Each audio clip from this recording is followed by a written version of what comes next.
Kisah jora sekang koktoma thumnai rogni sakao pulis joprop manotewi karaksala Udaipur Arkepur thanano gereb laika koktoma thumnai rog borok sanka pulis constable no punishment rina ni bagai patimong ongkha thanai kisah tal sekang Udaipur ni koktoma thumnai Jasim Uddin bai mongsa kokno teiwi kok bang laika abuni yagulo pulis constable o koktoma thumnai no botok khalaika patimong ni yagulo gumate bakhaste ni superintendent of police Saj Wat Kumar no constable no pitra thana wo transfer khalai rohorka o patimong no teiwi ni haino hai karaksala Radhakishorpur thana ni buskango laharka sulaika Udaipur koktoma thumnai ro koktoma mane patima thaiwo thangui sogika superintendent of police jora kolokma laharka sulaimani yagulo o constable no kebengui mongsa yapri na haryani bagai borok tabuk national highway ka sulaika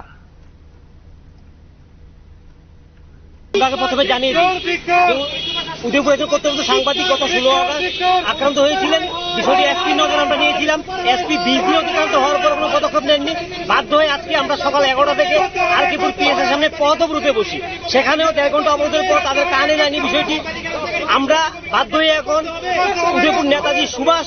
যে সেতু রয়েছে সেই সেতুর প্রান্তে আমরা এখানে এসে জাতীয় সড়ক অবরোধ করতে কিন্তু বাধ্য হচ্ছি এবং এই গোটা বিষয়টির জন্য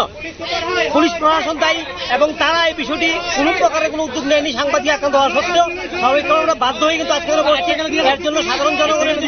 অসুবিধা হয় তার জন্য আমরা দুঃখিত আমরা দুঃখ প্রকাশ করছি এবং এর জন্য প্রশাসনিক যারা রয়েছে তারা এই দায়ী থাকবে